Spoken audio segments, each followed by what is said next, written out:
दोस्तों, अगर मेरी आज की ये थ्योरी सही निकली, तो फ्रॉम की पूरी कहानी हमारी सोच से बिल्कुल अलग निकलने वाली है। क्या हो अगर स्माइली धीरे धीरे इंसान बन रहा हो और उसी समय फतिमा एक नई मॉन्स्टर में बदल रही हो। सिर्फ इतना ही नहीं, मुझे लगता है कि यही प्रक्रिया हर साइकिल में होती है। और आज मैं ट्रेलर के कुछ ऐसे क्लूज दिखाने वाली हूँ जिन्हें शायद ज्यादातर लोगों ने नजरअंदाज कर दिया है। तो चलिए शुरू करते हैं। पहली थ्योरी, क्या स्माइली वापस इंसान बन रहा है? ट्रेलर में हमें एक सीन देखने को मिलता है जहां स्माइली एक ऐसे घर के अंदर जाता हुआ दिखाई देता है जहां टैलिस्मान लगा हुआ है।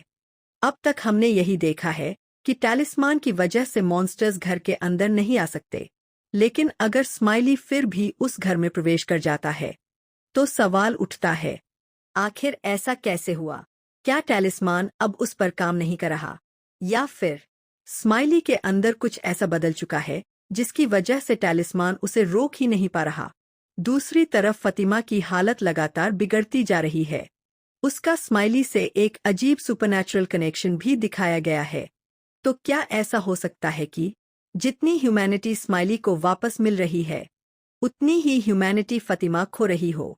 अगर ऐसा है, तो शायद दोनों एक दूसरे की जगह ले रहे हैं। दूसरी थ्योरी, मॉन्स्टर्स हमेशा से एक जैसे नहीं थे। अब एक और बात पर ध्यान दीजिए। अगर सभी मॉन्स्टर्स वही लोग हैं जिन्होंने सदियों पहले बलि दी थी, तो उनके कपड़े अलग अलग समय के क्यों हैं? कोई काउबॉय जैसा दिखता है, कोई मिल्कमैन, कोई ब्राइड, कोई चीयरलीडर। अगर सब एक ही समय के होते, तो उनके कपड़ों में इतना अंतर क्यों होता? मुझे लगता है हर साइकिल के बाद कुछ मॉन्स्टर्स बदल दिए जाते हैं। यानी कुछ पुराने मॉन्स्टर्स खत्म होते हैं और उनकी जगह नए मॉन्स्टर्स बनते हैं। अगर मेरी ये थ्योरी सही है, तो फतिमा अगली मॉन्स्टर बन सकती है। और शायद इसी वजह से मॉन्स्टर्स की संख्या हमेशा लगभग एक जैसी रहती है। तीसरी थ्योरी, क्या टैलिस्मान केव में काम नहीं करते? ट्रेलर में जेड और तैबीथा एक अस्थायी दीवार बनाते हैं, लेकिन काउबॉय मॉन्स्टर उस दीवार को आसानी से हटा देता है।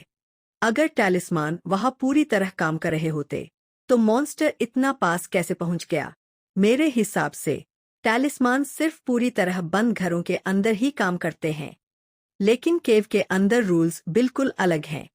या फिर केव इतनी पुरानी और शक्तिशाली जगह है कि वहां टैलिस्मान की शक्ति काम ही नहीं करती। अब आपकी बारी। क्या आपको लगता है कि स्माइली सच में इंसान बन रहा है? क्या फतिमा अगली मॉन्स्टर बनेगी, या फिर आपके पास इससे भी बेहतर थ्योरी है? अपनी थ्योरी नीचे कमेंट में जरूर लिखिए।